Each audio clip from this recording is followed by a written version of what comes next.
Yes, sir. Good morning, everyone. It is my pleasure to welcome you here in this morning. I would like to thank you for joining us for this webinar on emerging technologies in film and TV production, conducted by the Department of Communication and Media Studies. Today, we have PV Sunilkumar as our keynote speaker. He is the former senior cameraman in Indian Space Research Organization. He has an experience over 33 years both in cinematography and videography. Now I invite Caroline Thomas for the welcome speech. Am I audible? Yeah, audible. Yeah, you are audible. Good morning to all. Before we get started, I would like to express my sincere appreciation to every one of you for being here with us today. I am very pleased to be able to welcome you all here. First of all, I would like to welcome the resource person of this webinar, Mr. PV Sunilkumar, the former head of photography and videography ISRO. Next, I would like to welcome Professor M. Vijay Kumar, Director of our Department of Communication and Media Studies, Head of the Department for the Sobi Thomas Canal, and Professor Michael Putantara to this webinar. I'm also welcoming our faculty advisor, Epan Sir, Aishwarya Miss, Kaveri Miss, and finally, all my dear friends to this webinar. Thank you. Sweet. So, shall we begin, Father? Yes, sir. With Yes, sir. a silent prayer? Yes, sir.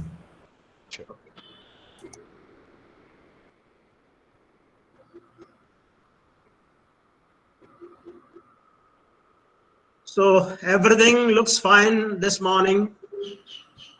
I'm very happy to be here with Sri Sunilkumar, Professor Father Sobi Thomas Karnaril, Professor Dr. Michael Putantara, my dear colleagues Epan Alexander, Kaveri Senthilkumar, Aishwarya Pradeep. I don't know if Joby has joined.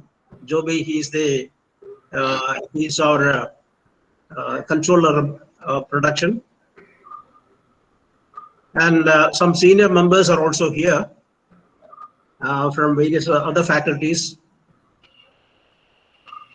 My dear students are here of the MCMS 2019 batch, 2020 batch, and those who have already joined the 21 batch. Some people have already joined the 21 batch, even though their results are not out.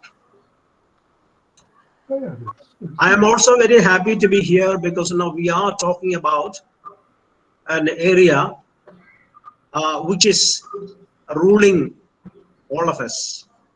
Because without the digital technology, there is no world at all. Earlier, we talked about food, water, clean air, and so on. It is also equally important that we should have the digital technologies for survival in this world. We are surviving from the COVID pandemic mainly because we have the digital technologies with us. We are open to the world and we are not becoming mad in this lockdown thanks to the digital technologies.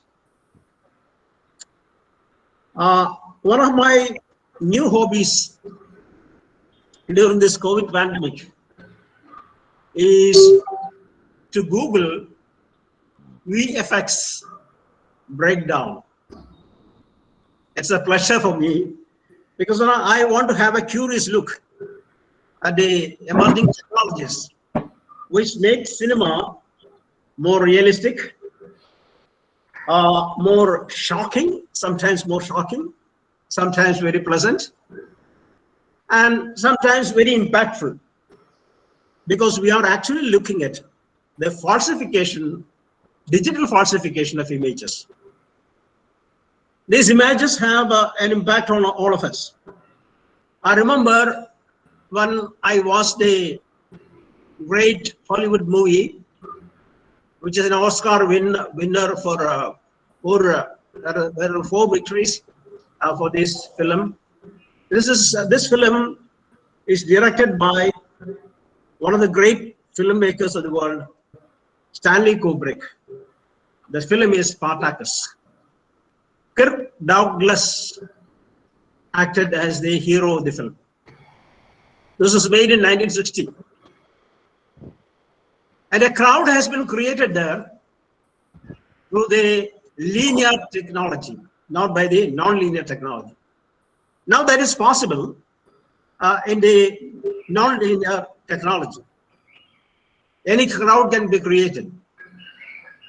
Because in 2006, a serial on the same film, Spartacus, has been made. And it had all the digital magic in it. An actor can act the role of a cricketer without visiting the stadium and without playing. He can be an actor can create a cricket player, an excellent cricket player.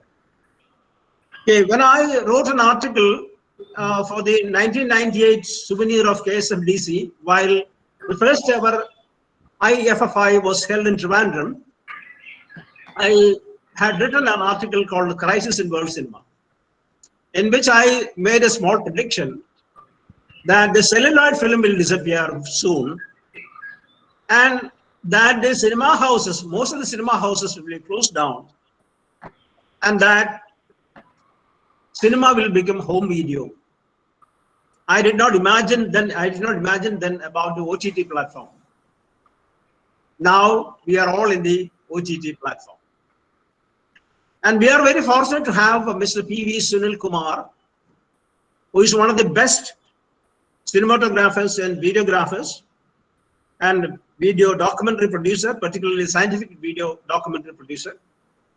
That is a great thing about him. He is the one who monitors every development in digital technologies. I am really surprised to watch his WhatsApp, to visit his WhatsApp group called Imagineers, where he introduces new technologies. Okay. Therefore, therefore, I say that we are very blessed this morning because he has many things to share with us, particularly during this COVID pandemic period. I do hereby warmly welcome Sri P.V. Sunilkumar, and over to him. Thank you, sir. Thank you very much for a very extensive introduction on me. Actually, I am not like that.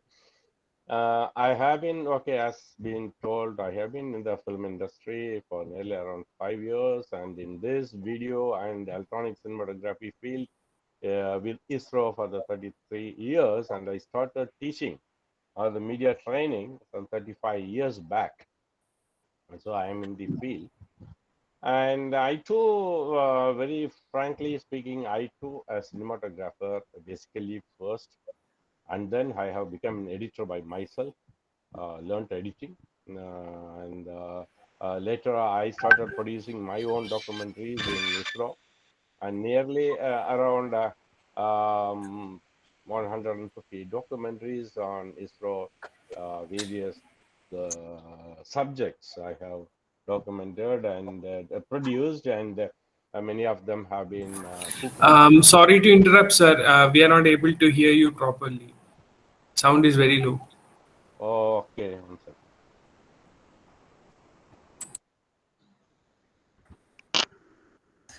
I think it's better to use a headset, sir.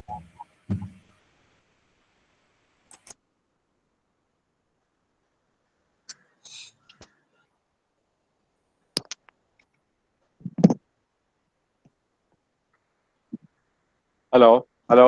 Yes, it's clear. It's clear now. Okay, thank you. I have to switch on.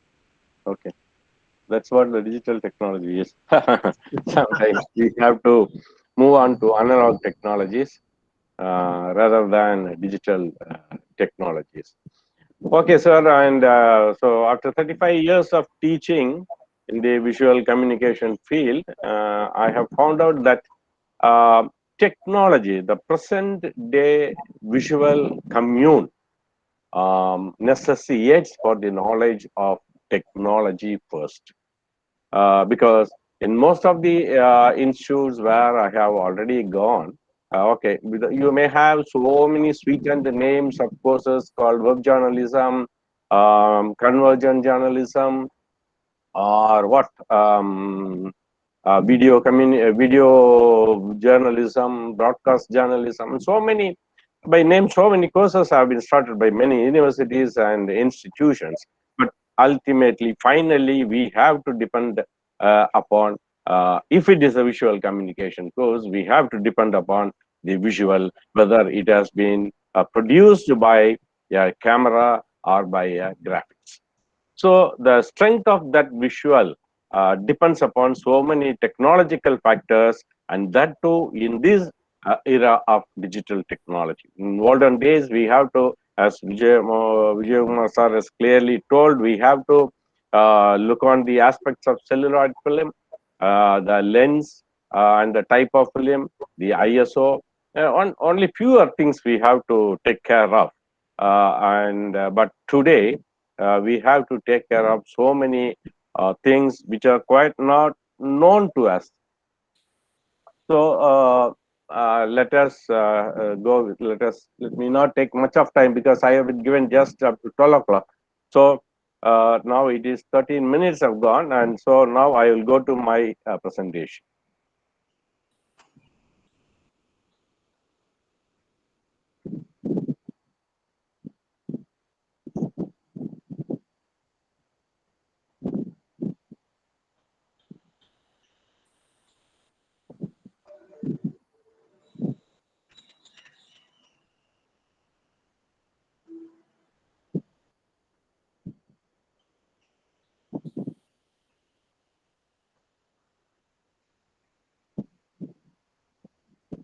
Please, one second.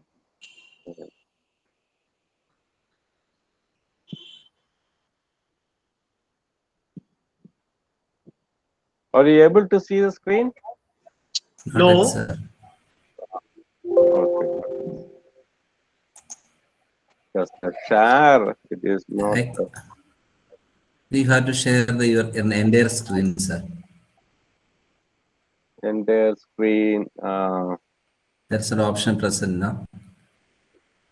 Near the hand tool. Full screen near the hand tool. There is present. Then your entire screen. Full screen. My entire screen, yeah. Your entire screen. Now I am the screen.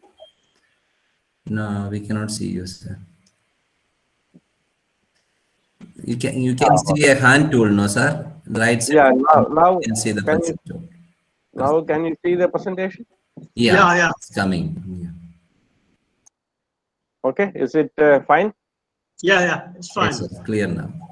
Yeah. Okay. So welcome to this webinar on emerging technologies in film and television production. And you all know that cinema is both it's a global industry and also an art. The commercial part is also there, and also an artistic part is also there. So it's only natural that the trends and challenges are interweaved for the betterment of the medium. So the film industry is constantly evolving and growing over the years, incorporating new techniques, sometimes disposing of the outdated techniques, sometimes revisiting certain trends to bring older techniques back to life. You can know that Steven Spielberg has gone from digital filmmaking to again back to celluloid filmmaking. It's not quite a new news, it's an old news. And even some of the CG, that computer generated imagery, CGI, have been the people who have been doing CGI for films have now gone back to the old days techniques of creating a set and then doing it with the original effects. So something like that. So a lot more examples can be told in film industry where new system architectures have been evolved either because of technological advancements or due to requirements based for survival. Something like our COVID-19 has restricted the filmmaking into a what you call it as a web room. So many you have come across, you have developed so many technologies. Big thanks to COVID-19. As far as okay, only this is the only place where we can thank COVID. Otherwise, we should not thank COVID. We should thank COVID because of the COVID-19. A lot more technologies have been emerged in, especially in the filmmaking field, as Vijay Kumar sir has told. Nearly around 10,000 odd theaters are fully closed for the past 1 to 1.5 years, and nearly the laborers, the laborers or the technicians. Working in the film field are are waiting to earn their next bread with a lot of hopes. Whether the theater will open or not, that and all, we have to wait and see. So if you come to the emerging technology, the very first technology which I would like to touch is the resolution and the dynamic range in cameras. So as digital technology advances, so do the implications of high resolution and dynamic range. This resolution, you might have heard so many, the resolution word and the technique is the oldest one. But the dynamic range, the high dynamic range, HDR, what we call it as, is a very new technology which every cameraman or a visual communicator. Let us not differentiate a cameraman or a editor or a director and all. Let us say it's a visual communicator, because you all know today's present day visual communication field is a multitasking field. So a person who is already in the field of visual communication should know all these technologies and what is happening around you. So let us come to the, before coming to the resolution, let us see a few things on the e-cinema and d-cinema. I hope everyone might be knowing what is an electronic cinema. The in general, e-cinema is the creation of movies in electronic formats rather than celluloid. So e-cinema is a general term that is applied to all forms of digital delivery of content to a projector or a theater by using either a Blu-ray disc or a digital versatile disc, or like MPEG files directly sent over satellite communication. And digital cinema refers to digital formats as general, like MPEG and JPEG 2000 and so on. For example, MPEG 2 is widely used for e-cinema standards. However, in the present context of introduction of so many digital cameras, now if you see, there is a mushroom growth of cameras in the field. Canon comes out with 4 or 5 models by themselves. Nikon comes out with some umpteen numbers of models, and Sony comes with other type of cameras. Whereas already the industry stalwarts like Red, Arri, and Sony are already in the market vying with each other for producing high-end cameras. So in such a scenario, we have to classify our filmmaking into 2 types, basically an electronic cinema adhering to certain standards and digital cinema adhering to some other set of standards. So D cinema refers to the DCI, Digital Cinema Initiatives specification that uses a set of standards formulated for professional quality. Whereas e-cinema need not have that much stringent measures of standards. So what is a Digital Cinema Initiative if you take it? DCI, that is a Digital Cinema Initiatives, is a consortium of major motion picture studios, particularly placed in Hollywood, formed to establish specifications for a common system architecture for digital cinema systems.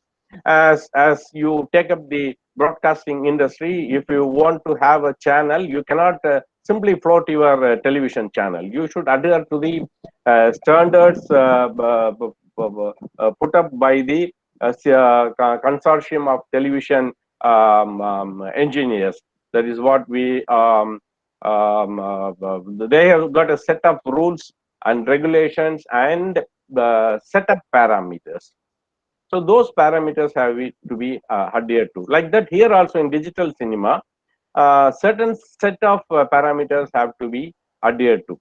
So the DCI is an organization formed in March 2002 by then 7 companies: Metro Goldwyn Mayer, Paramount Pictures, Sony Pictures Entertainment, 20th Century Fox, Universal Studios, the Walt Disney Company, and Warner Brothers.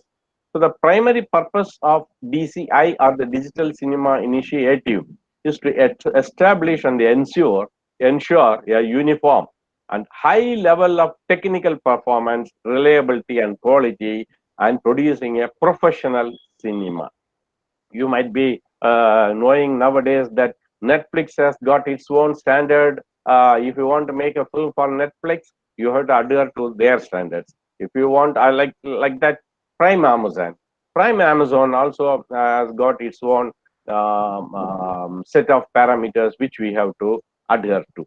So, like the DCI is for serious digital cinema.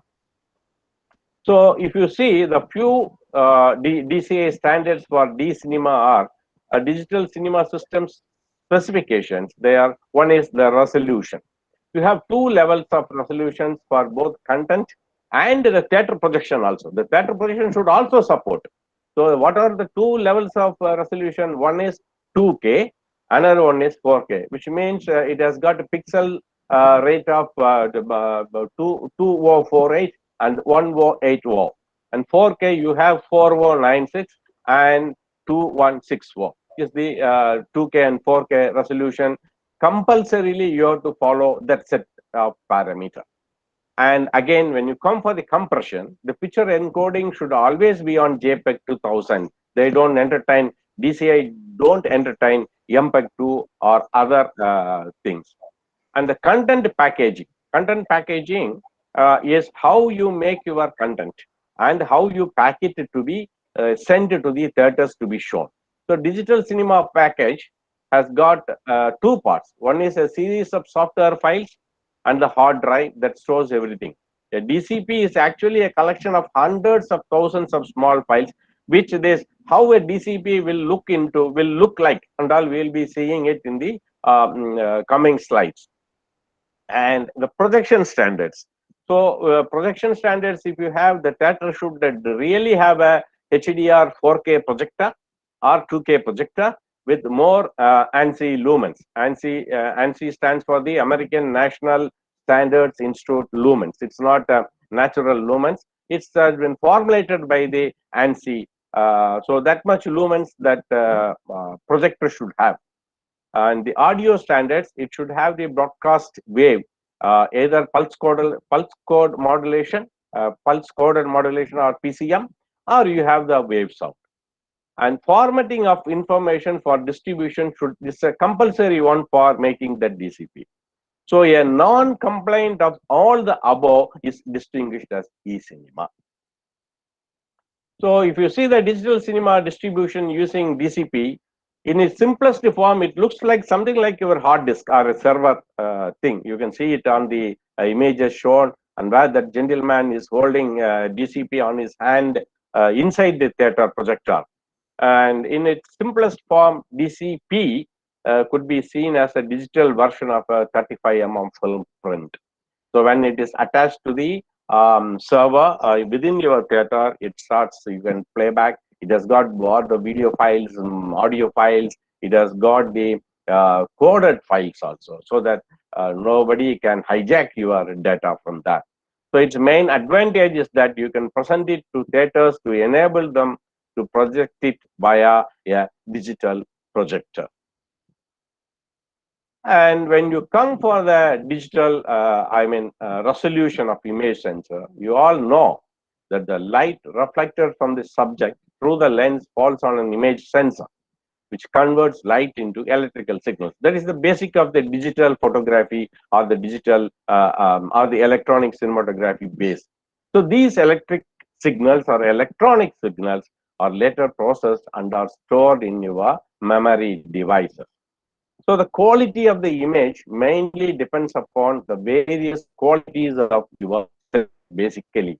So this is how a sensor will look like, and the various, what are the various qualities of your sensor? It is something like the type, whether it is a charge coupled device, which you call it a CCD, or whether it is CMOS, complementary metal oxide semiconductor, or then the size. The size you have, the size is expressed in terms of the diagonal, whether it is an half an inch image sensor, or a quarter-inch image sensor, or a 35 mm equivalent image sensor, or a super 35 mm equivalent image sensor, like so on and like that.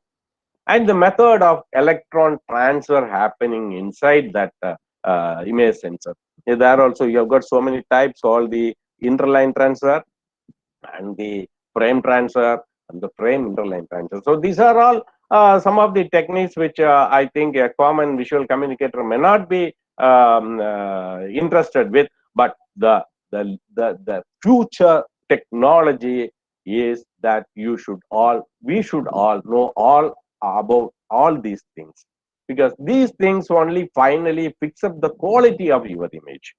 The quality of your image, only when people get attracted by your visual, then only everybody will sit in front of your content which you are going to show. Then the final one is the analog to digital characteristics. So many characteristics are there which I don't want to explain here, but you can see it in so many websites, what are all the different A to D characteristics. So if you see the image sensor, a sensor has an array of vertical and horizontal pixel layout. So what is a pixel basically? A pixel which is laid out, you can see on the picture where it is written CCD, and there will be smaller red, green and blue squares. These squares are called the pixels. Basically, pixel is the acronym for picture element. So pixel, which is laid out in the sensor, is the smallest unit that forms your digital image. So the number of pixels in the image defines the resolution, and the resolution defines the sharpness of the image, which you can see the below the alphabet A has been given. See, though these numbers are not actual numbers. See, with the lesser pixels, your A will look like that. With higher pixels, your A will look like at the right extreme. So more number of pixels gives a better quality picture, less than picture than a less number of pixels. That everybody knows. If you have a more number, if you have 8 megapixel camera, will give you much more a better result than your 4 megapixel camera. And resolution. When we come to resolution, normally we always expressed in the terms of megapixel and K.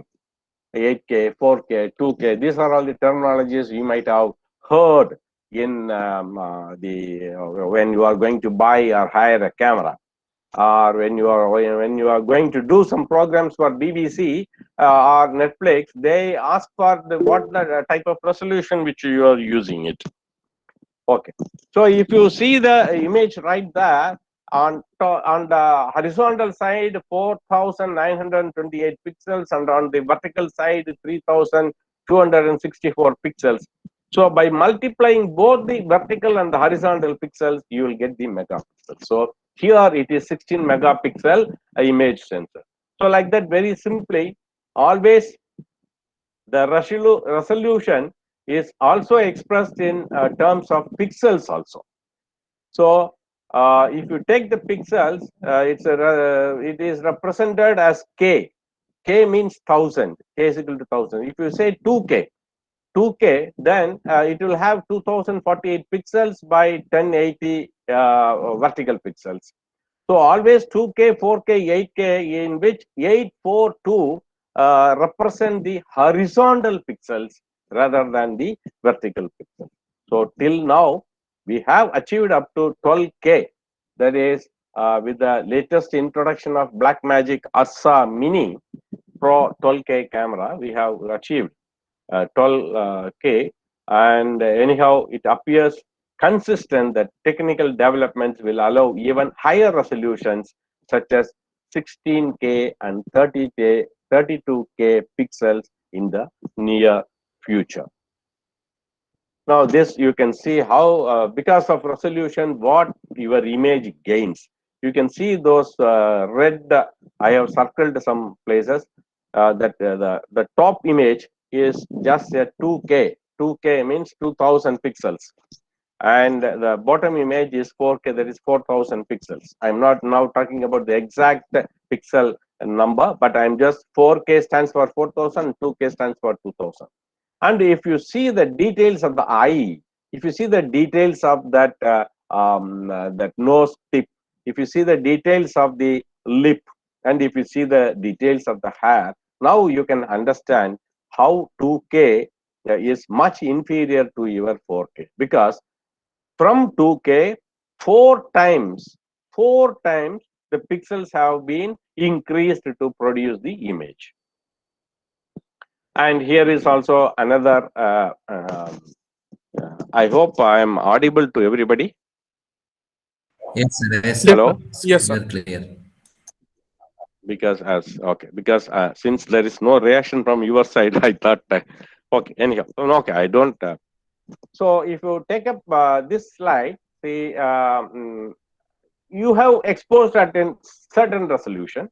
And in HD, it will look like that. See, with the same magnification, if you magnify an image to a certain amount of fixed magnification size, your HD will start pixelating. What you are seeing there, the effect is called the pixelation effect.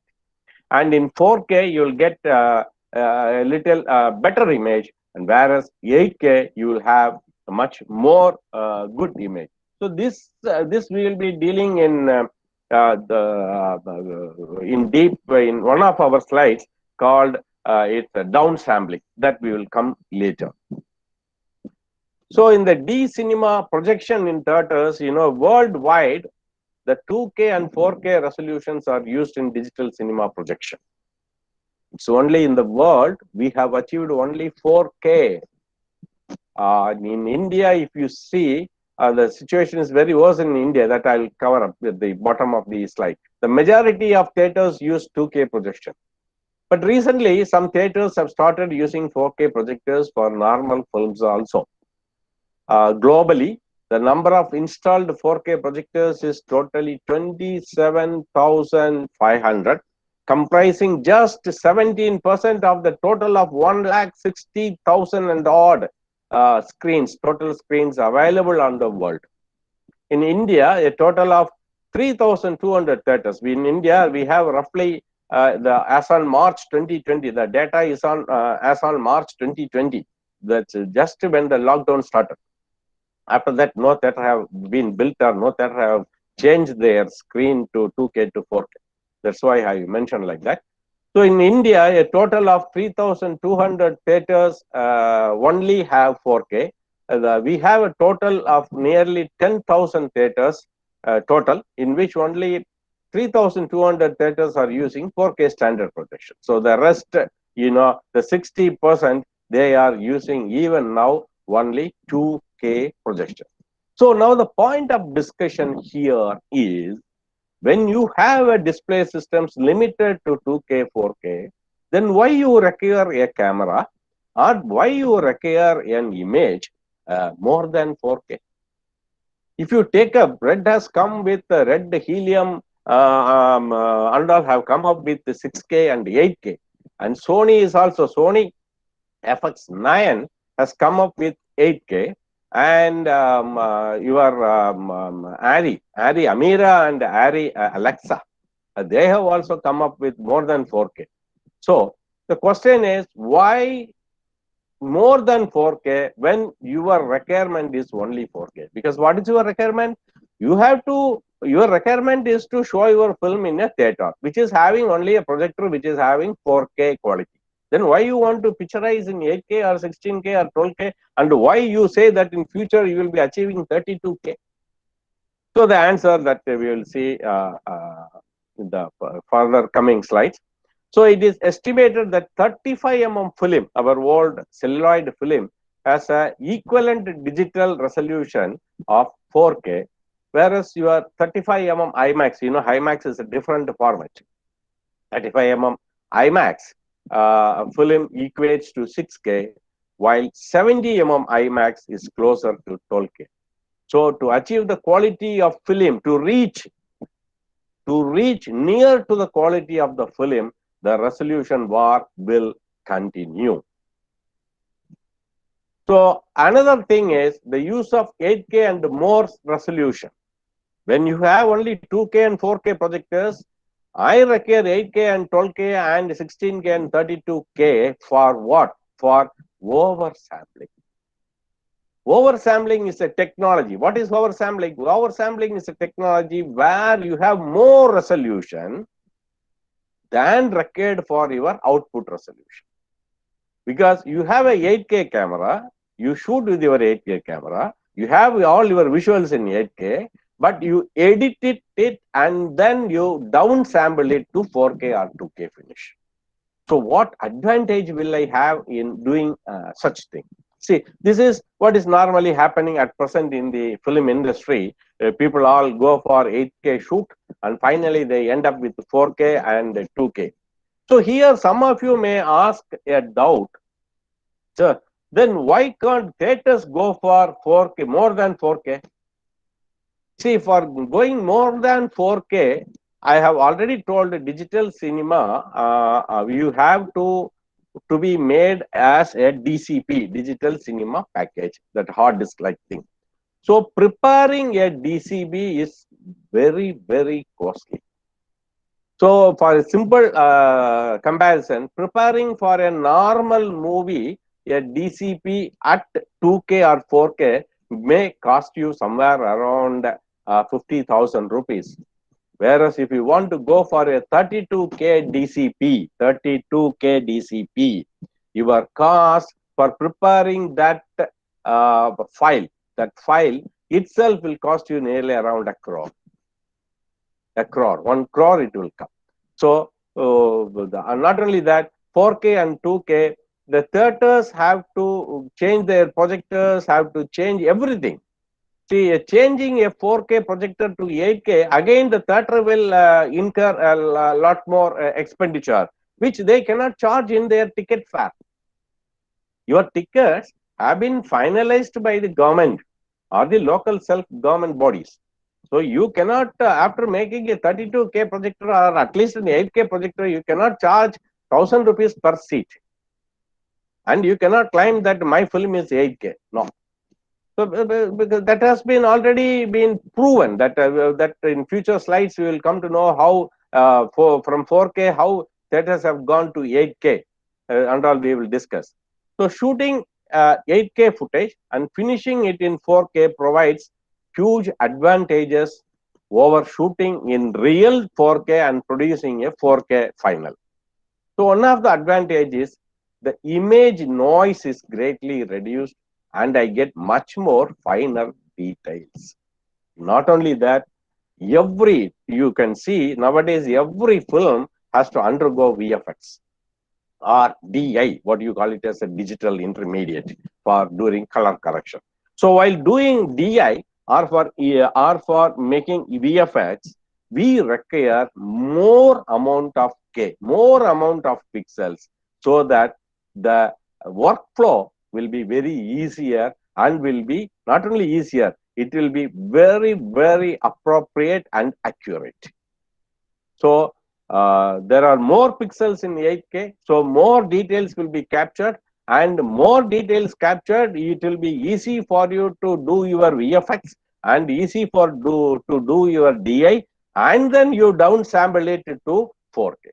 So that is the technology behind people why going for 8K or 12K cameras when you have just a projectors maximum up to 4K.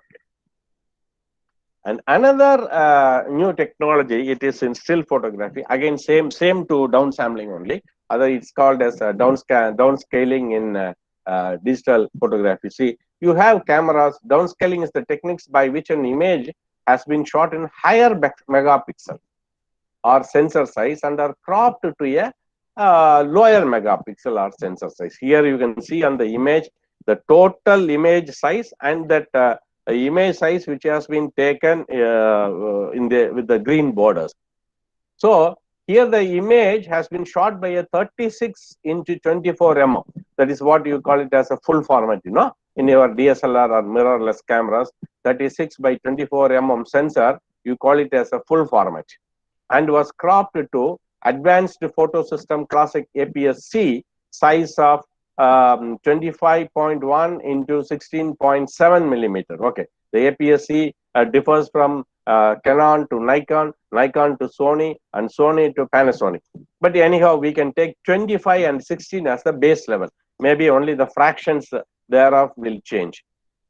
So when you take an image at 36 by 24 and then you crop your image, just in still photography, crop your image to APS-C size, the resolution will be obtained more there, actually more than what a APS-C sensor or a camera which you are using.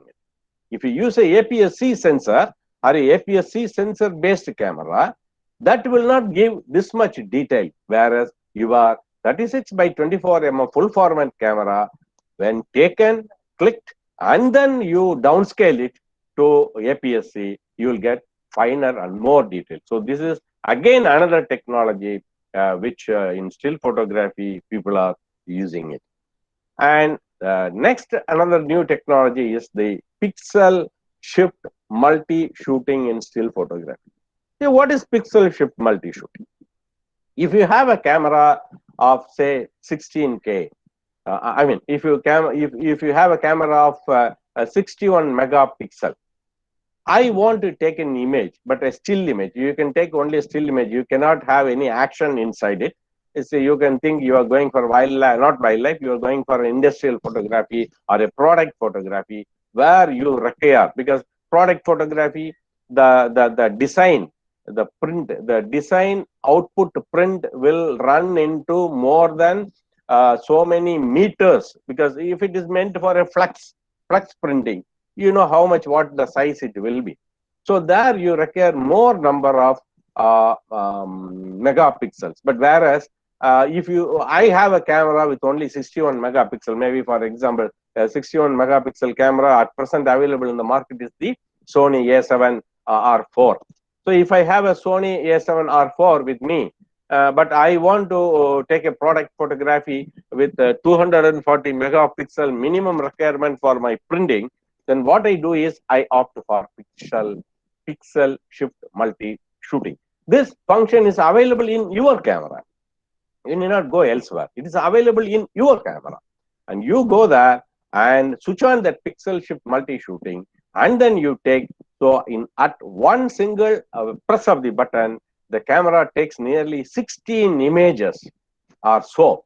And they're composited inside the camera itself. You need not take them out to your Photoshop or Lightroom and then do it. No, it is composited within your camera itself, and the output comes with you is 240 MB. Even though the actual data will be 976 MB, after overlaying of all 16 images and then cropping it out, the repetitive things, the final image will be 240 megapixels. So this is also another technology which is used to raise your resolution.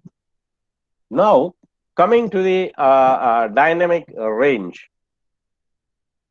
Coming to the dynamic range, what is the dynamic range? Nowadays, if you take up anything, even if you take up your mobile phone, they say the mobile phone screen should be HDR10. So what is, basically HDR is nothing but the high dynamic range. But before that, we should understand what is dynamic range. So the the human eye has the adaptability of viewing a bright portion and the dark portion of the scene with same details and exposure. Hello? Hello? Hello, am I audible? Yes, it is audible.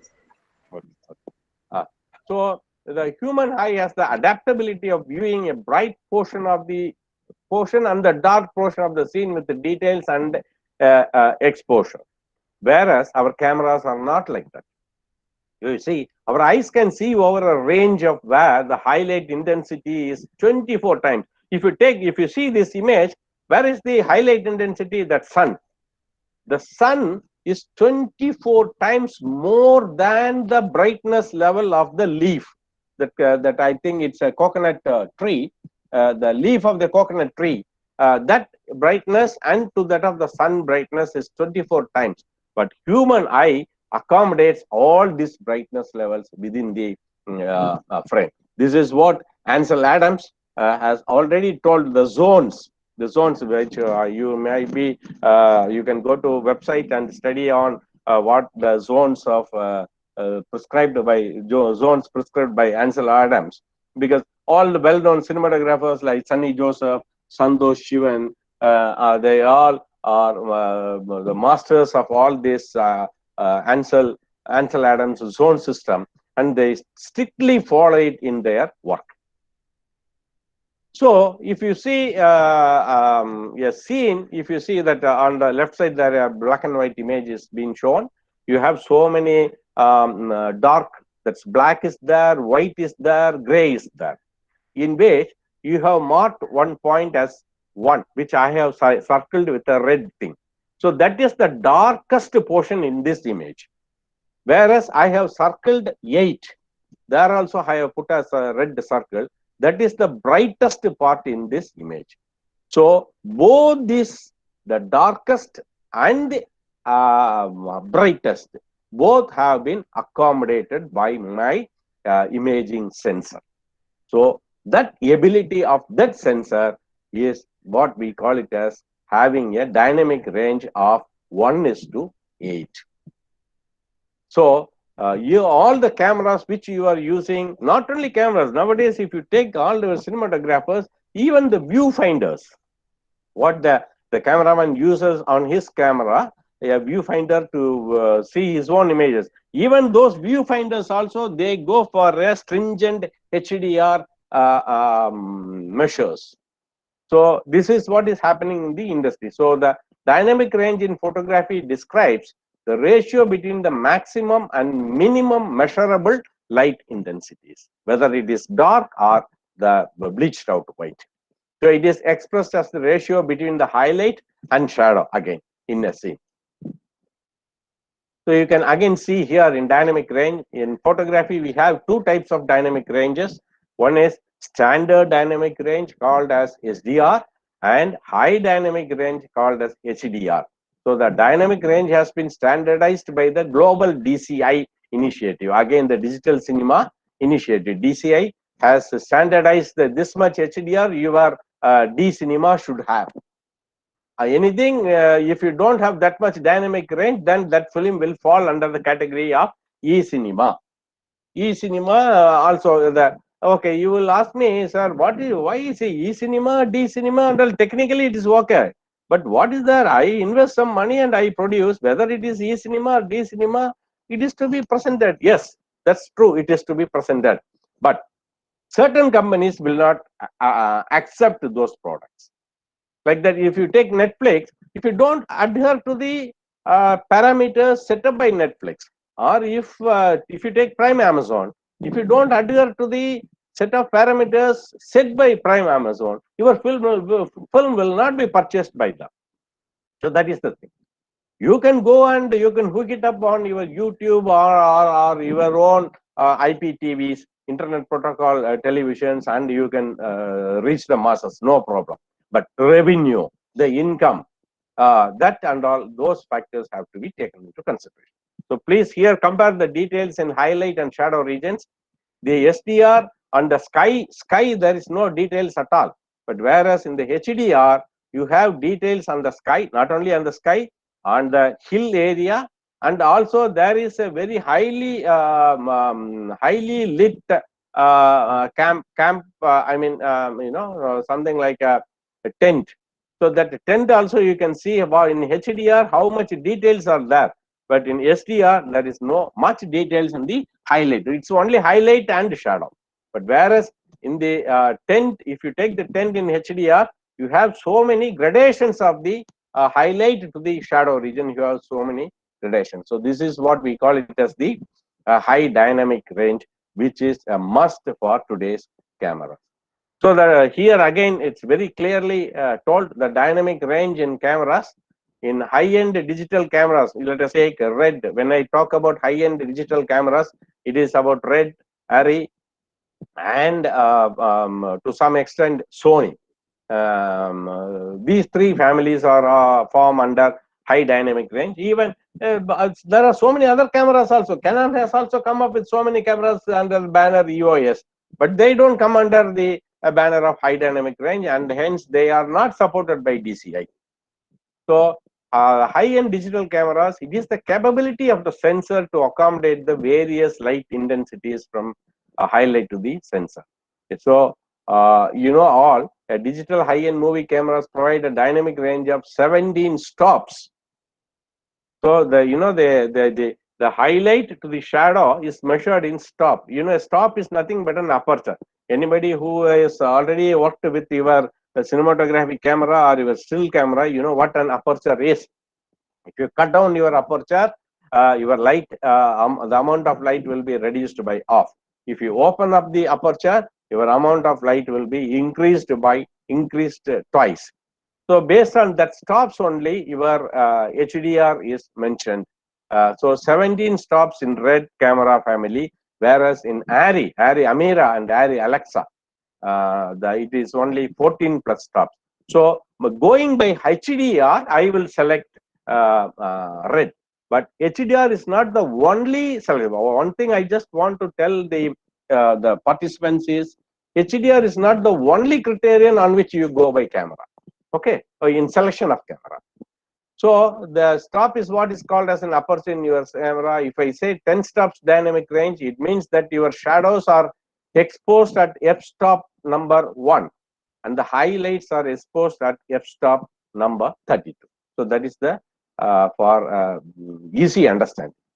So here you can see the images in certain cameras, the present day DSLR or mirrorless cameras, or even some of the D cinema cameras, auto HDR function has already been incorporated. If you switch on auto HDR, it takes a series of so many images and it sandwiches those images. It takes an exposure. You can see at the just below the main images, you can see the series of images the camera has taken. So it will sandwich. Again, it is mainly for still photography, and where it's not meant for movie photography. And okay, but sometime in certain cameras of the very recent things like Canon and all, not in Red and Arri, but in Canon and Sony cameras and FX3, not FX6, FX3. It has they have incorporated this HDR. It takes nearly around many number of exposures and then sandwiches all those images to create an image with HDR. You can see the difference between the top two photographs. This is the original, which you are seeing it on the left side is what the original visual, and after auto HDR, the image which you are seeing on the right is the application by the auto HDR. Then now coming to another technological development, major technological development is the theater projection evolution. So we started with optical projection systems in 1900, which lasted up to 2000. And they started with the optical projection system somewhere around 1900. It went up to 2000 when the very first LCD projector came. And after that, 2015 onwards, we have come up with the laser projectors, RGB laser projectors. And what next is the question. So these are all the images, conventional celluloid-based motion picture. You can see, because these and all have become, I think, very archival. Even after a few years, I will also become an archival. You can see these projectors and all you might not have seen at all in their present theaters. These and all conventional celluloid based motion picture projectors, And then came by around 2000, we came with this LCD projectors, digital projectors. We had three types of digital projectors, digital projectors. One is the liquid crystal display, LCD type, and a much more higher detail producing projector was the DLP, digital light processing projectors. And the very recent in the sense, before the advent of the laser projectors, we had the DILA, direct drive image light amplification projectors, all having full HD. And later, the present theaters are having an RGB laser technology, uses individual laser diodes of primary colors red, green, and blue combined to form the RGB laser. The advantages are 4K resolution, the HDR demanded by DCI, Digital Cinema Initiative, and it delivers unprecedented brightness of up to 60,000 ANSI lumens. So that is what the present projection systems are. But this is not enough for us, because even with this, we are with 4K. But I have a film which has been shot on 8K. So the next thing is to the revolution happening in the theater projection is using big LED screens. So nearly, a theater will have a screen of somewhere around 45 to 60 feet length, and 30 feet height is the normal screen size for a theater. So the LCD screen is 34 feet diagonal size screen, and the resolution is again DCI, Digital Cinema Initiative certified 4K of 4096 and by 2160 pixel. And the pitch, what is the pitch? Pitch is the distance between two LCDs. If you keep two LCD, the distance between two LCD is called the pitch. So 1.5 mm to 2 mm. So when the pitch is reduced too much, you get much good clarity of the picture. That is what we call it as P1.5 or 2. And the HDR nearly 10 times greater than that offered by your standard cinema projectors.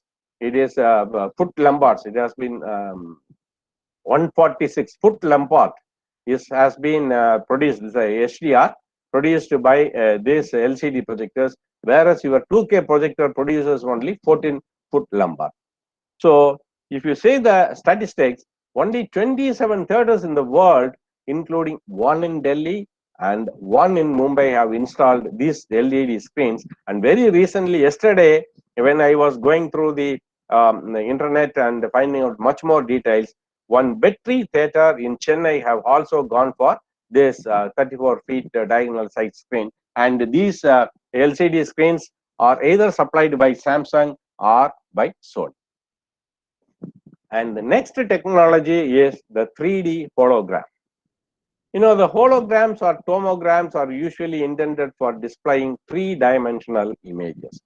If you see the CNN holographic election coverage at about 7 p.m. on 2008 itself, CNN has gone with the holographic image and projected it in their news telecast. Let us see the clip. There are 35 high definition cameras ringing me in a ring around me. I'm in the center, and they shoot my body at different angles. And I'm told that transmits what looks like an entire body image back there to New York. These cameras, I'm told, talk to the cameras in New York. So they move, and they know when to move when the cameras in New York move. And it looks a little different from a real person there, but it's pretty remarkable. There are 35. Okay, so the presenter was speaking from Chicago, the reporter, whereas the anchor was at New York. So how the image of the reporter from Chicago has been brought over to the studio set inside the New York CNN is the technology by which we call it as hologram. You can see what the hologram. See, even some nowadays, our Manorama television and Madhurumi television, they have tried something to do holograms like this. And okay, they have not achieved the full satisfaction like this, like what CNN did in 2008. Now it is 2021, 13 years have passed, but even now we are in the primitive use of technologies. There are 35. So what happens is, around the subject, see, the subject location is at Chicago, and around her 3D 360-degree footage. Around her now, nearly around 35 HD cameras were put around the entire reporter, and each different cameras shoot at different angles to transmit the entire body image, which has been brought up over to the TV studio location, and it has been composited with the news presenter image, and it was projected by a holographic projector. This is the technology behind it. So it is nothing but a composited image. When you are seeing it on the television, it is a composited image. The presenter, the news reporter image comes from Chicago through nearly around 35 cameras, and all these camera footages have been switched or have been stitched by your software and are presented to a holographic projector, and the holographic projector presents an holographic image. So this is what the holographic election coverage of CNN. Nowadays, a lot more celebrities, they also use this in India. In India, mostly in the politics, some of the very big shots, they use it when they speak from Lucknow. The holographic image is taken to all other parts of the Uttar Pradesh, where a holographic projector recreates that image, and it looks as if he is standing in front of all of them and speaking at multiple places, but he is speaking only from one place. So that is what the hologram, or it's not hologram, it's what we call it as a tomograph. The next is the mojo or sojo, the mobile journalism or the solo journalism. So mojo is a process of shooting, editing, writing, and publishing news stories using a smartphone or a tab. Nowadays, every channels, even mostly Kerala channels, they have a mojo unit with them. A mojo unit itself with a reporter, a cameraman, and everything. And if you take the demand of journalism, what is the demand of the journalism is to meet the urgency of news. So the urgency of news is what a channel looks at, because they want to give the breaking news first rather than their competitive channel. So that is why this mojo has gained importance, because using a smartphone, you shoot from your location, and directly from Wi-Fi you send it to your parent studio. You can do editing, or you need not do editing, but it is immediately it is reaching, even though with a lesser resolution, it reaches your parent studio, and your parent studio makes these visuals as a breaking news visual. And later when you send because the mobile in Mojo, what you are sending very first is the proxy files. So the proxy files will always be a low resolution files rather than even original content files. Both you can do. And nowadays this has been replaced by our SIM based even cameras with VU. VU is an accessory or an interface unit which everybody carries to directly telecast from their camera to the digital studio. So that even the old concept of outdoor broadcasting van, or what we call it as a OB van concept and all, have been erased off. So this is the Mojo. And what is the advantage of Mojo? The advantage of Mojo is its lower cost. Mobile journalism saves money, as cameras and mobile phones are very cheaper, and editing and uploading software are free. And the mobility, even large crews and heavy equipment, you cannot take it to for sting journalism and all, you cannot use it, but here you can use it. And for safety, using mobile phone is safety. Even you can run and take a police lathi charge. You cannot carry a heavy duty camera or even a ENG camera will weigh somewhere around 3 kgs, you know, nowadays. So you need not take an ENG camera and run. You take your mobile and run, no problem. And again, it also offers 4K quality. And then live streaming directly from the smartphone. As you take and run with the crowd, it is directly broadcast to your parent studio via Wi-Fi. So, and it makes the job efficient. The mobile journalist can transmit direct to the newsroom. So, for the newsroom or for the channel, the news they get it very immediate. So, and another better aspect is even a one-man channel can be established. That is what we call it as the single solo. That is uh, solo journalism. And again, another technology which we come across is the extended reality. The extended reality. So the augmented reality and virtual reality are the technologies that are now changing the way, that can change, and all I have to change the words, that have already changed the way of future media and cinema. If you have extended realities, you have three things in your extended realities. One is your augmented reality, second one is the virtual reality, and the third one is the mixed reality. So mixed reality is again called as the hybrid reality, where you can interact. Augmented reality is just the introduction of computer graphics in the normal real world environment. That is only called as augmented reality.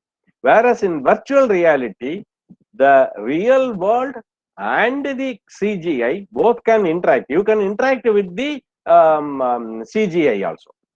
You can take a subject from the CGI and then place it somewhere here. That is what you call it as the virtual reality. The mixed reality is the most interesting one, where all augmented reality and virtual reality both are mixed. And the third important thing is you can interact with the environment. So if you see, a lot of the augmented reality is achieved through portable devices like your mobile phone. You can see how for architecture purpose, how for the placement of the furniture, you can the photograph shows your living room, and the image of the furniture can be taken from the internet, and you can place it and see how to arrange all those things. You know, so portable devices like mobile phone, and sometimes you can use smart glasses and the AR headsets instead of VR headsets. Here AR headsets have got a clear glass, so that also you can have, but you will not have the immersive. You will not become immersive. The video will not be immersive. The audio will not be immersive. Whereas in virtual reality, it will be immersive. You can get into, you can jump into that set and you can enjoy. That is what virtual reality is. And this is the virtual reality. So here also there are two main types of VR headsets available. One is your PC connected headsets, which is are big costlier. So the standalone headsets are very cheap. You buy in so many internet-based selling agencies. You have all standalone headsets. You buy it, and even films and all you can enjoy it by using the VR headsets. Or mainly these are all used for gaming purposes. And virtual reality, to some extent, is also used in the purpose of medical fields. And mixed reality is again a combination of virtual reality and the augmented reality. Here, like virtual reality, you should have either have a Microsoft HoloLens like thing, or the Acer and the HP lens, or even now you have the Geo goggles for having that. So here you can interact. See what the mixed reality, the difference is you can interact with the subjects which you are seeing in the augmented reality and the virtual reality. This is what we call it as the mixed reality. This and all have mixed reality. Even the filmmaking have started being practiced or being started as a startup using the mixed reality.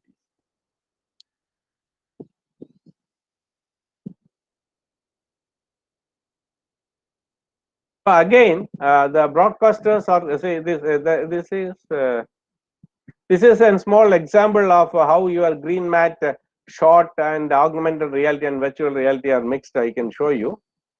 See, this is the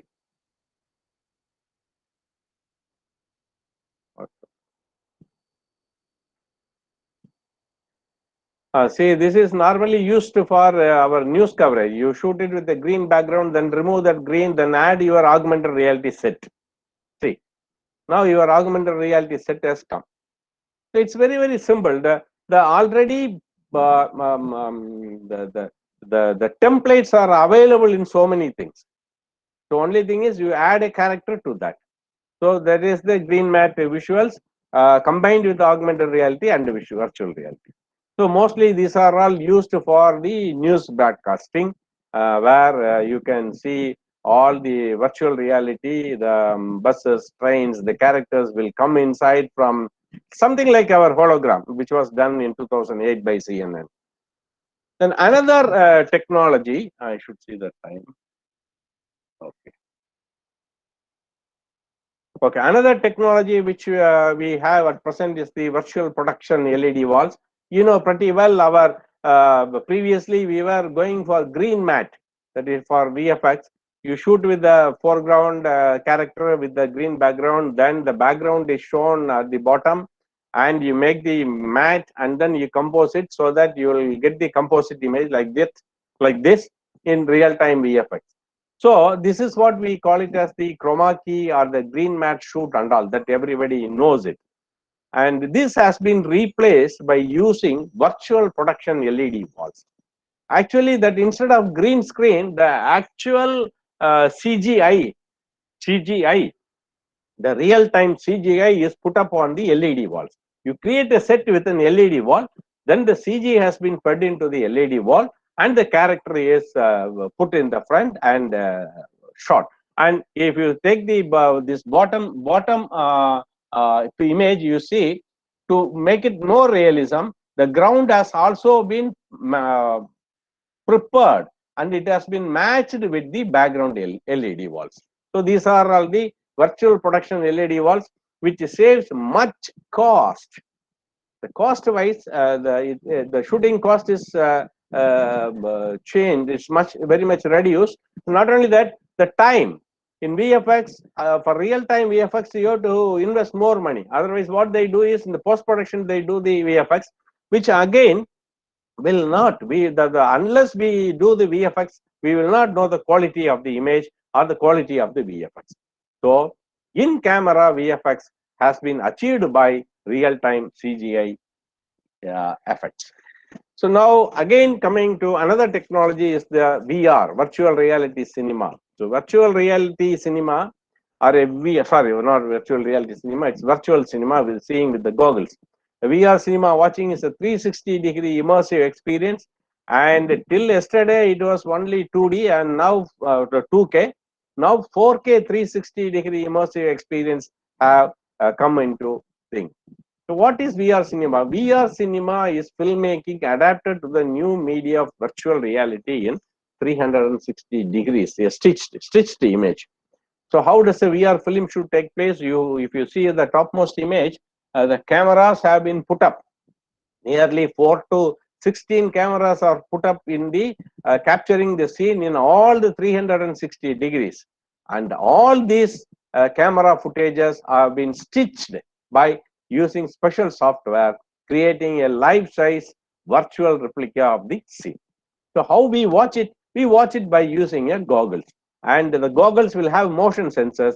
So if you tilt your head or if you pan your head, you can look around in the 360 degrees.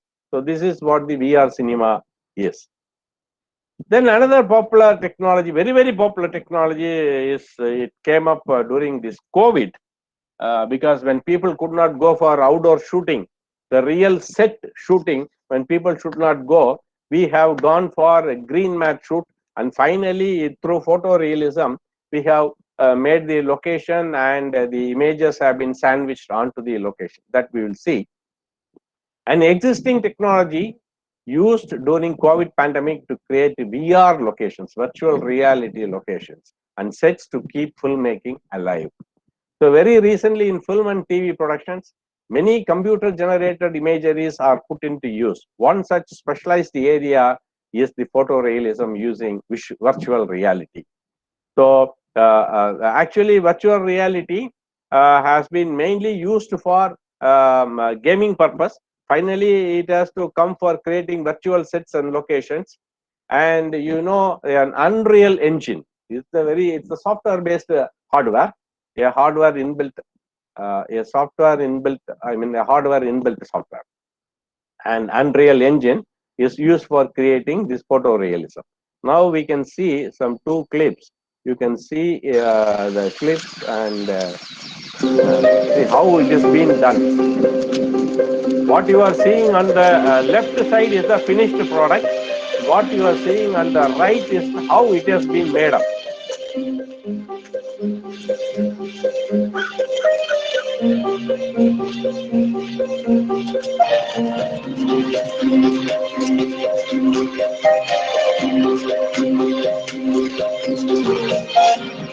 So these have been done by so many software. One such software is the Unreal Engine.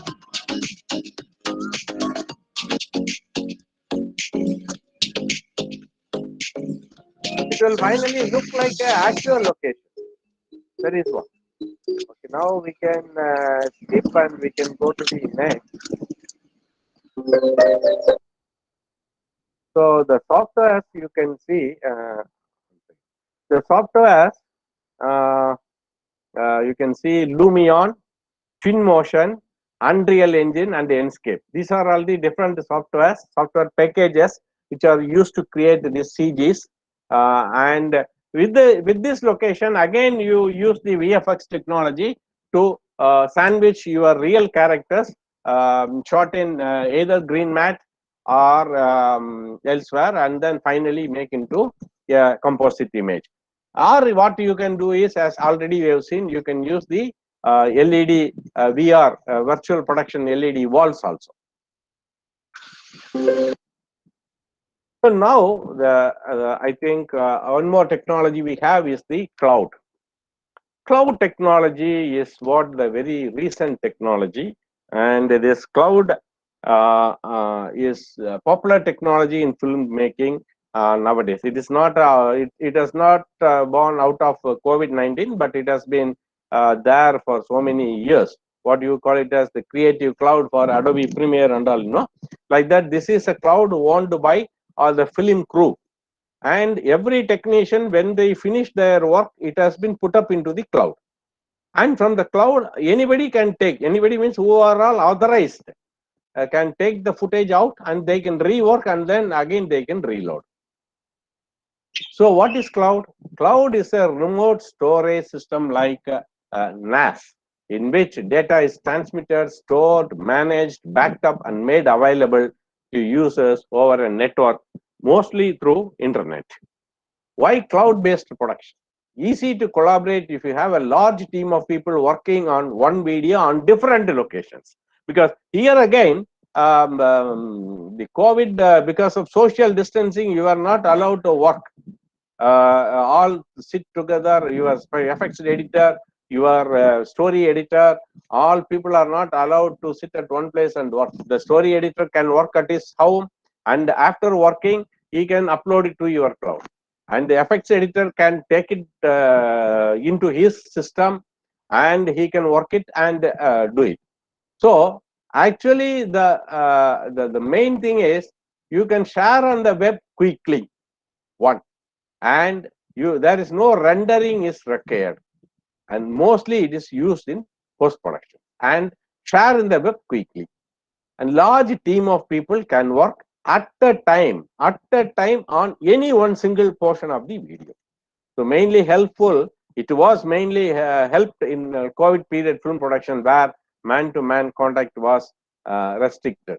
If you see, this is the cloud-based film production.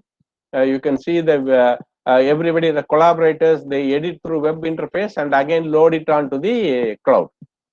So each team member can take it from the cloud and rework, and then again load it back to the cloud. So this is the working workflow of the cloud pattern. for large companies and teams specializing in professional film production, spot editor, VFX editor, VR and AR supervisors. Everybody can take the footage from the cloud, work it on, and then again reload it on the cloud. So it's not reload, it is shared on the cloud. And now another very latest important technological development is camera to cloud.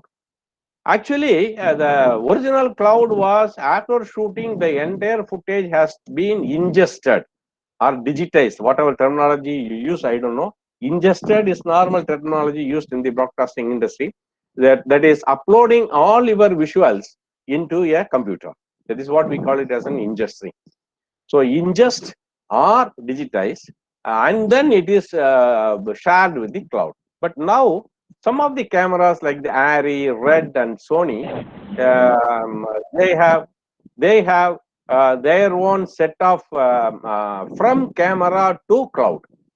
So there is a company by name frame.io. They have produced this workflow, and from the camera, when one shot has been taken, when you switch off, immediately that footage will be sent to your cloud, shared to your cloud, whether it is within the set or outside the set.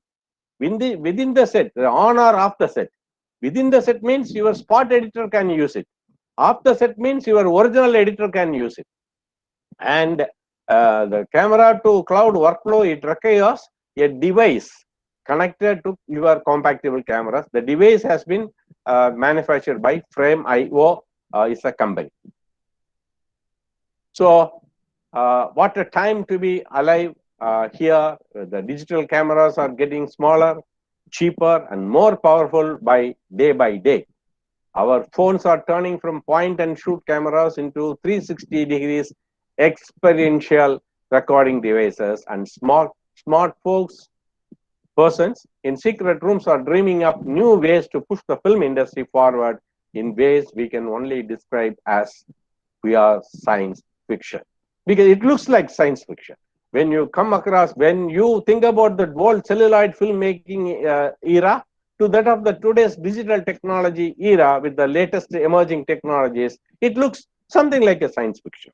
You have got 4K 3D technology. The drone goggles are yet to come. They have already come. You have got algorithm editing, or what you call it as automatic labeling, or what you call it as automatic archiving, and the 3D printing. 3D printing again is a new technology where you can even make your own clapboards. You can make your camera rigs. You can make your follow focusing rigs. Anything, or even your tripod adapter. Anything you can 3D print, which reduces the time of manufacturing. So these are all the newer technologies which are on the upcoming, which I think in another next few years will be put into practice and will give a new dimension to the name of a visual communicator. So this lecture is just a drop of water from the ocean of new technologies in film and television productions. And thank you all for viewing and listening. Thank you, Mr. Sunilkumar. It is not just a small drop of water, it is a big drop of water and ocean. Really, it's very fantastic, and I see sort of a magical realism in it. Thank you, sir. Really? Thank you. Okay. Because that magical realism is it's because of the technology. Because most yeah, of it's because of the technology. Yes, sir. And I think some of the recent Malayalam films have used the new technologies that you have been mentioning about. Yes, yes. Particularly in the OTT platform. Some films which are and also the cloud, sir. And also the cloud. Ah, okay. Yeah. Okay, and now I call upon cloud has already come, but this camera to cloud, it's a very recent introduction. Camera to cloud. Okay. So I am now calling upon the participants to discuss whatever Mr. Sunilkumar has said about the new emerging technologies. Now I call upon Father Sobi Kanalil to set the ball rolling. Father? Sir, I had no questions, but yesterday I was watching a video. That's about a 300 drones, lighted drones, drawing images in the air. It was a project of Intel. Because of curiosity, have seen lot of videos in the YouTube.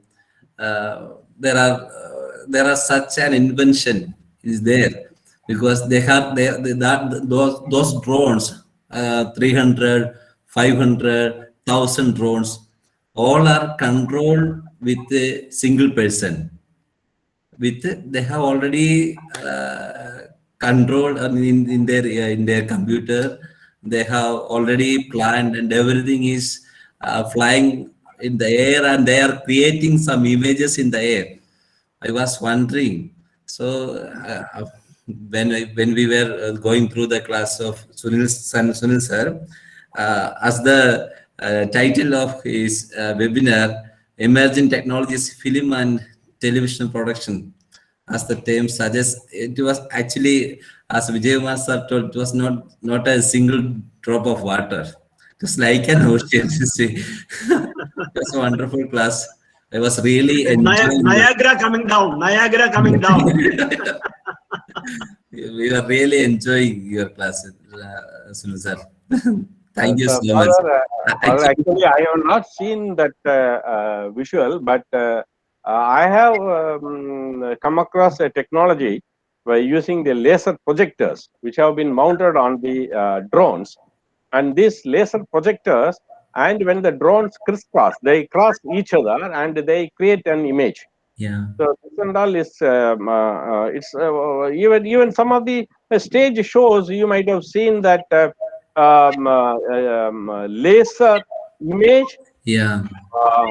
associated or mixed with the original characters. So that is again is also called a virtual reality. And only thing is I have done one small aspect of a dance with this laser. The people came from Bangalore and they brought all their equipments, laser projectors and all.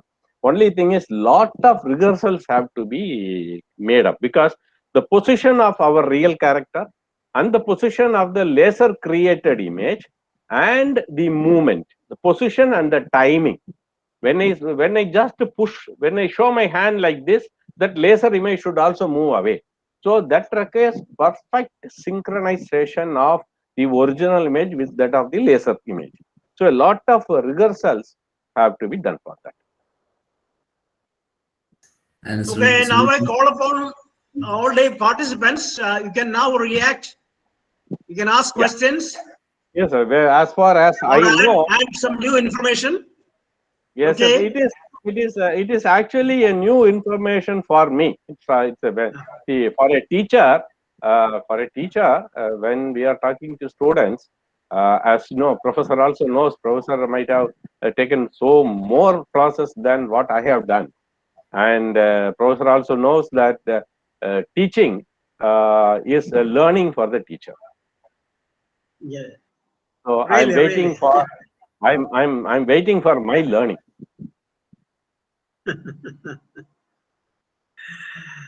So I call upon my own MCMS students and those other participants from other departments to ask questions, or you can add some more information. Okay, you can raise your hand. Okay, Anamika. Yes, sir. Good morning, sir. So it's Good morning. Sir, can you please shed some light on augmented reality? Augmented reality, as I have told, is a real world image mixed with the computer graphics. That's all. That you might have seen that one news reading clip which I have told you, I have shown you, So in which the real character is the news reader, the anchor, and the background has been actually the shot was the shoot was done using a green mat, and later that green mat was removed, and where you have added a AR set, augmented reality set. So when you have some non-animated, or you can even have animated set also, but the human character cannot interact with the set. That is what augmented reality is. But in virtual reality, you can react with the real environment and the CGI environment. That is the augmented reality. Thank you, sir. Thank you so much. Others can now join. Okay, Amal Thomas is one of our students. He has done extensive editing. Even before joining the course, he has done editing. So, yes, Amal Thomas, you can now appear and ask questions. Amal Thomas? Is he not there? He is there, sir. I think there are some network issues, maybe. Okay. And I think, it is time that we add some philosophical take on this from Dr. Michael Putandara. Sir, I have a doubt. Yes, sir. Michael, sir, you can wait. Now, Father Jomi. Okay, Father Jomi, you can ask questions. So, sir, your class was very interesting, and you explained the new technologies very well. And special thanks. I have a small doubt. You have explained the new technologies in the right manner, but is it affordable to a normal person, right? A person who seeks to take short films, or a person who interested to take new small videos or like that, small films, short films? Is it affordable too? Yes, sir. Some of the technologies, while at the time of introduction, may be very costly, but later it is affordable by everybody. See, if you take a DaVinci Resolve, when it was introduced, it was affordable only by big budgeted films to go for DI. DaVinci Resolve is mainly used for DI, VFX DI, digital intermediate. But now DaVinci Resolve is quite used even for documentaries also. So because you have a certain set of less parameter offering softwares also. See, ARRI has come up with ARRI Alaska, came mainly for professional and high-end filmmaking. But later ARRI came to understand that not only the professional filmmaker has to be satisfied. So they came with Amira, ARRI Amira LF. ARRI Amira came up. They came up with ARRI Amira just for the documentary and the short film producer. So like that, the lot of softwares are available. Even, you see, to some extent, the VFXing or DI can be done by your Adobe. So in Adobe Premiere, you have an extension, not extension, and another software, inbuilt software by name Adobe After Effects. So with using After Effects, you can do even color correction, DI, and everything to some extent. So now the technology, since the technology is day by day improving, you have the technology has become economical for a common person or a common producer or a short film producer or a documentary producer to utilize them in their films. Sir, ഒരു doubt ഉണ്ട്. Sir, actually DI എന്ന് പറഞ്ഞ word, hello കേൾക്കാമോ? DI എന്ന് പറഞ്ഞ word ശരിക്കും പറഞ്ഞാൽ അത് പണ്ട് തൊട്ട് യൂസ് ചെയ്ത് വരുന്ന ഒരു വേർഡാണ്. പക്ഷെ ഇപ്പം ശരിയായ വേർഡ് കളർ കറക്ഷൻ അല്ലെങ്കിൽ കളർ ഗ്രേഡിംഗ് ആണ് ഉപയോഗിക്കേണ്ടതെന്ന് പറഞ്ഞൊരു ആർട്ടിക്കിൾ ഞാൻ വായിച്ചത് ശരിയാണോ? ശരിയാണ്. ബിക്കോസ് DA എന്ന് പറയുന്ന വാക്ക് ശരിക്കും ഉപയോഗിച്ചുകൊണ്ടിരുന്നത് സെല്ലുലോയിഡ് ഫിലിമിന്റെ പീരീഡിലാണ്. അന്ന് നമ്മൾ അതിനെ വിളിച്ചത് ഡിജിറ്റൽ ഇന്റർമീഡിയറ്റ് എന്നാണ്. നിങ്ങൾക്ക് അറിയാം, പണ്ട് നമുക്ക് ഒരു സിനിമ സെല്ലുലോയിഡ് ഫിലിമില് 2 പ്രോസസ് ഉണ്ടായിരുന്നു. ഒന്ന് ക്യാമറയിൽ എടുക്കുമ്പോൾ വരുന്നത് നെഗറ്റീവ് എന്ന് അറിയപ്പെടും. ഇനി ഒന്ന് ഈ നെഗറ്റീവ് എന്ന് പറയുന്നത് ഒറിജിനൽ ഇമേജിന്റെ നേരെ ഓപ്പോസിറ്റ് ആയിരിക്കും. അപ്പൊ ആ ഒറിജിനൽ ഇമേജ് പോലെ തന്നെ നമുക്ക് കിട്ടണമെങ്കിൽ പോസിറ്റീവ് എന്ന് പറയുന്ന വേറൊരു ഫിലിം ഉപയോഗിച്ച് ഇത് ഒരു ഓപ്റ്റിക്കൽ പ്രിന്ററിൽ കൂടി ഇത് പ്രിന്റ് ചെയ്താൽ മാത്രമേ നമുക്ക് ഒറിജിനൽ ഇമേജ് കിട്ടുകയുള്ളൂ. അപ്പൊ അങ്ങനെ നെഗറ്റീവ് പോസിറ്റീവ് സിസ്റ്റം എന്ന് പറയുന്ന ആ ഒരു കാലഘട്ടത്തില് ചില സമയം നമുക്ക് എഫക്ട്സ് ചെയ്യേണ്ടി വന്നു. ചെറിയ എഫക്ട്സ്, ഒരു ടൈറ്റിൽ സൂപ്പർ ഇമ്പോസ് ചെയ്യണം, അല്ലെങ്കിൽ ഒരു ഡബിൾ ആക്ഷൻ ചെയ്യണം, ഒരു dual action.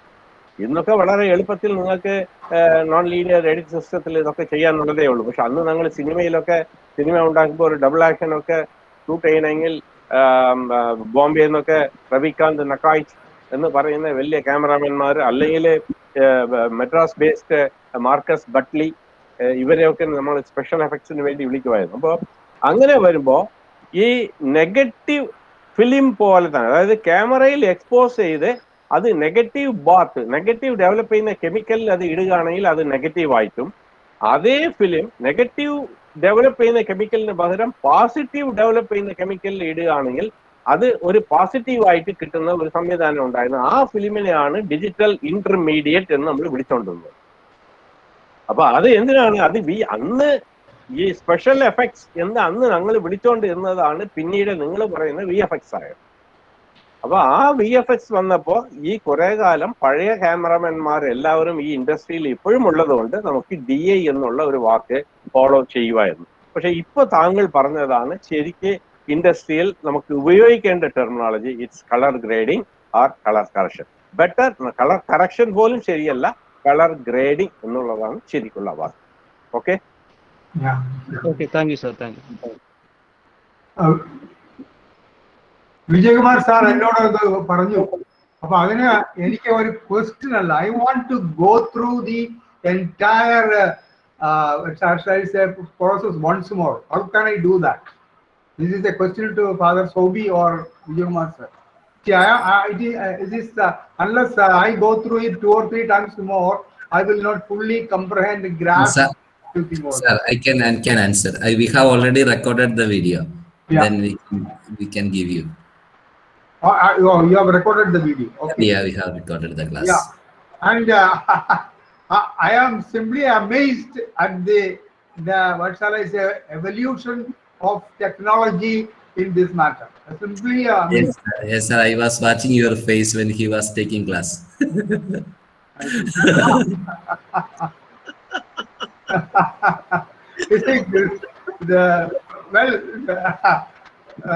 I also feel like a very ancient person listening to this technology. Okay, I just want to add 2 more points here. One is that when Doordarshan opened their studios in Trivandrum, they carried a bigger camera which can be used only when a meeting was conducted in a hall. It cannot be taken out for near the opposite the secretariat for filming and agitation. Okay, that was it was weighing about nearly 35 kilograms, and it is not possible for them to carry it. And earlier, the science documentaries for Doordarshan was done through celluloid film and then converted into video format. Am I right, Sunilkumar? Yes, sir. Yes, sir. We used a kinetoscope.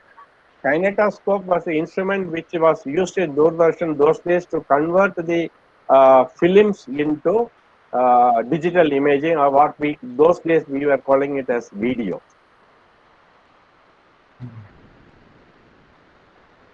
Kinetoscope, because even when I was after my graduation from Adair Film Institute, my very first appointment was at Chandigarh Doordarshan as contract cameraman.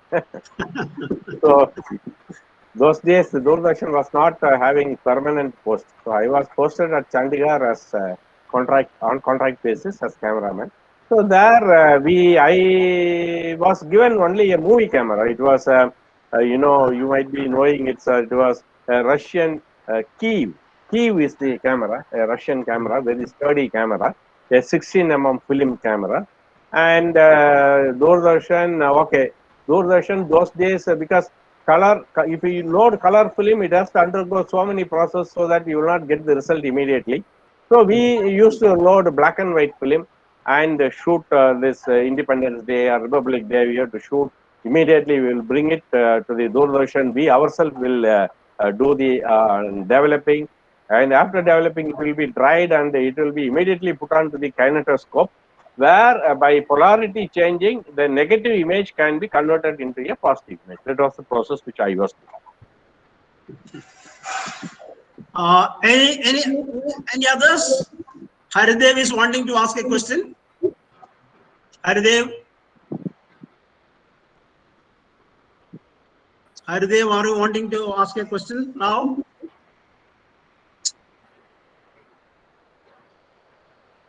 There are problems in connectivity. Yeah.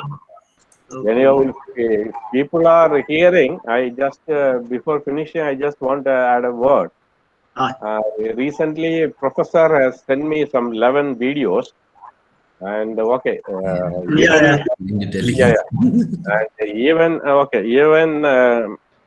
even see that was sent to me for watching, but not for putting my comments. But I was a little bit. I went a further step above, and I have put some comments also. So kindly excuse me for those comments if they hurt you. Because actually I valued those films from the layman's point of view. I didn't value a film. No, because I'm not a film critic. So I cannot value a film from the critic's point of view. And I valued it from the layman's point of view, how what I learned on filmmaking. Based on that, I valued it and I have put it up. So, maybe to certain places I was harsh on using the words. So anyhow, I used this opportunity to ask your excuse for that. Actually, it was like an honor to us, Father, dear sir, because Vijayamar sir and me already discussed about that. So Sunilkumar sir found time to evaluate those documentaries, 11 documentaries, and you have given wonderful comments about that. No, it was not wonderful. Those comments were just directly from my heart.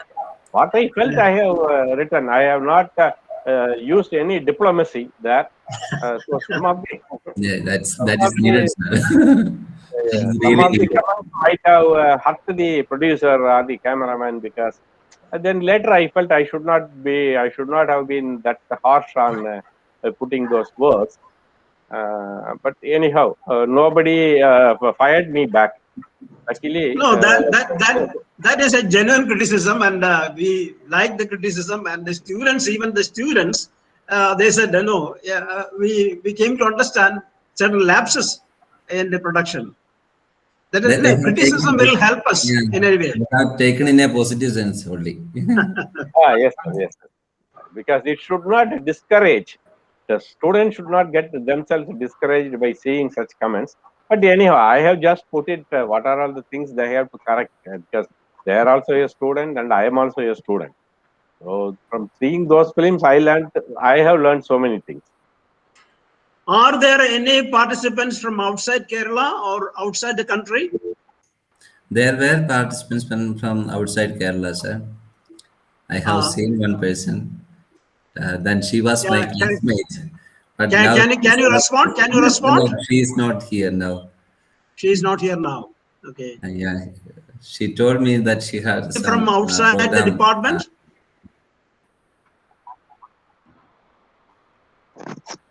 There were people from outside our Marian college also. I see. Very good. Are there anyone wanting to ask a question now? It is left to you. It's a wonderful time to ask questions. He is such a person. I am attending the third. I think it's the third class. We already had an international webinar with him on the crisis in world cinema, and he was an excellent. He did an excellent presentation. Okay. When I was attending a photography workshop at Trivandrum, he was the person inaugurated that program. Okay. So I had his company when the Chalachitra Academy had done a program. When I was the director of the program, and he participated as an expert there. It was an excellent presentation also. And actually, we are wanting to be with you in Kuttikkanam, your physical presence in Kuttikkanam. Hopefully, after the COVID pandemic fades away, Yes, I think I am always positive about it, and it may disappear in a few months from now, and we will have the opportunity to work with you in Kuttikkanam because we want your presence there as a person who has been in the profession for many years, and as a person who is monitoring every minute developments in video technologies. We would like to have your presence with us in a workshop we are organizing. We may organize it after the COVID pandemic. Okay. Are there any questions to ask, or we'll be winding up the program, or we will wind up the program? As is Kaveri there? Kaveri? Yes, she is Kaveri, there. are you there? Yes, She yes. is there. Can you ask a question in Tamil? Even though you are an expert in English, I'm asking you to ask a question in Tamil because our Sunilkumar is from Tamil Nadu. He has learned our Malayalam language because he was here for many years, more than 35 years in Trivandrum. So therefore he has picked up the language, Malayalam. Kaveri, are you there? The Kaveri has responded that's a mic problem. Okay.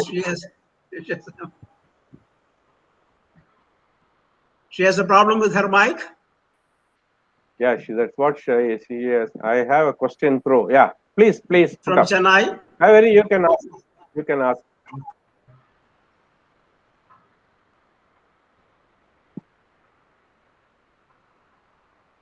Yeah, she has got a question.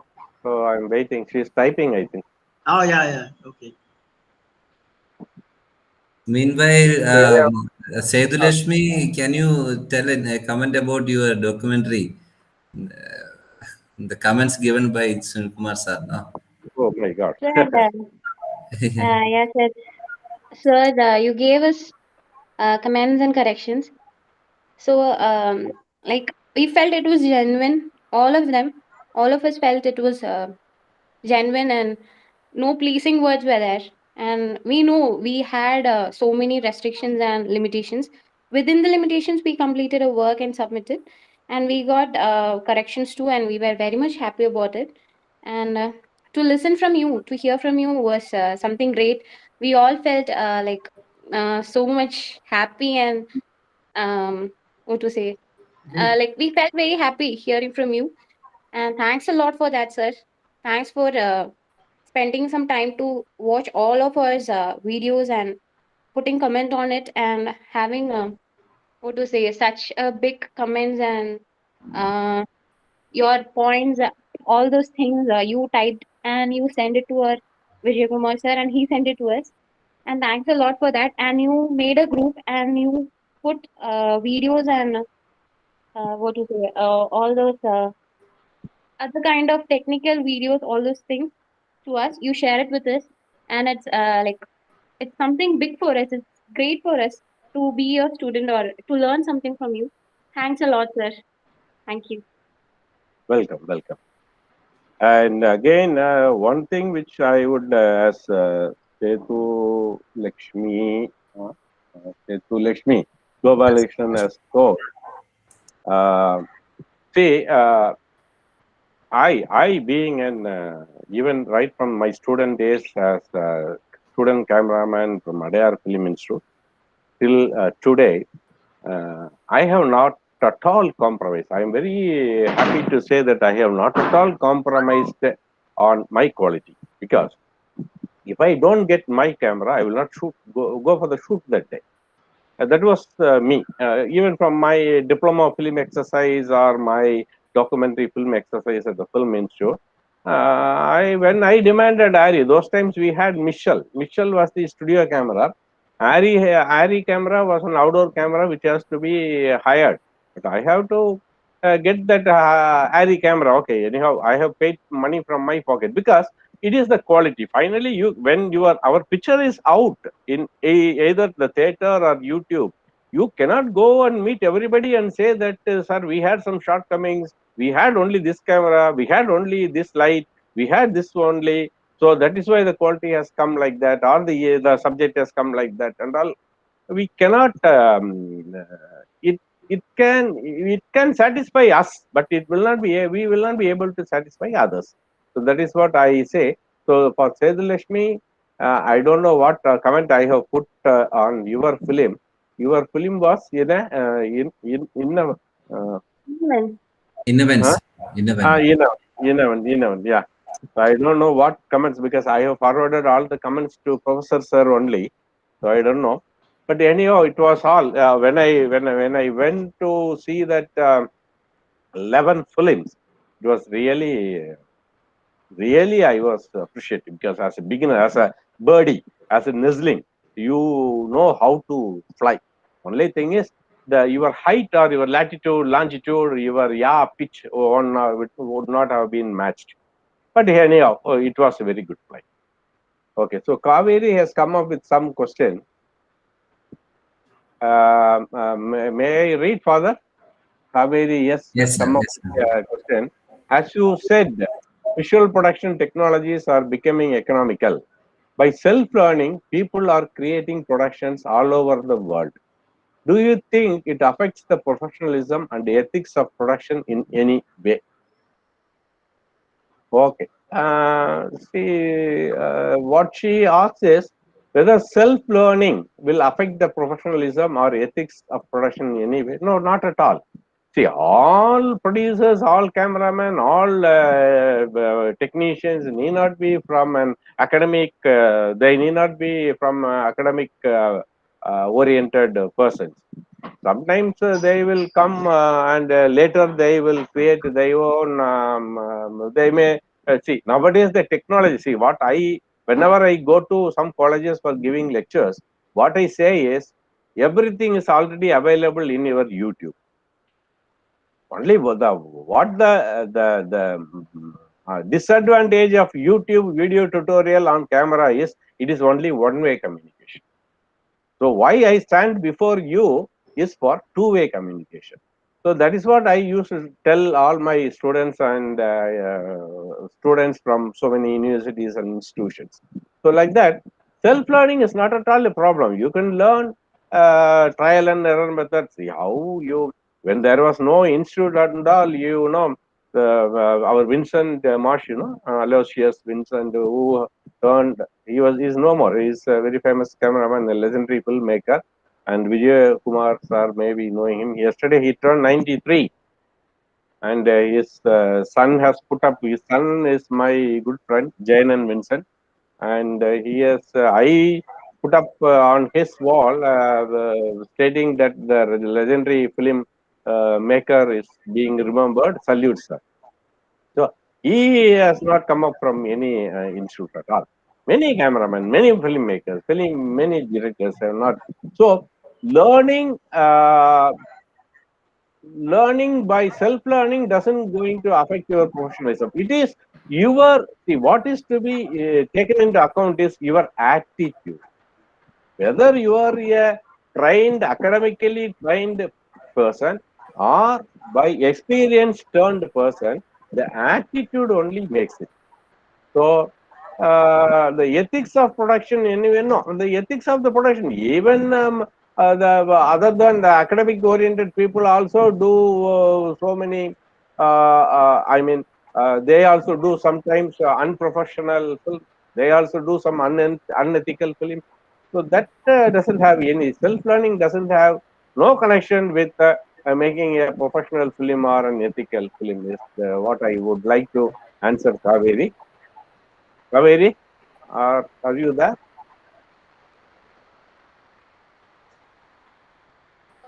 Okay.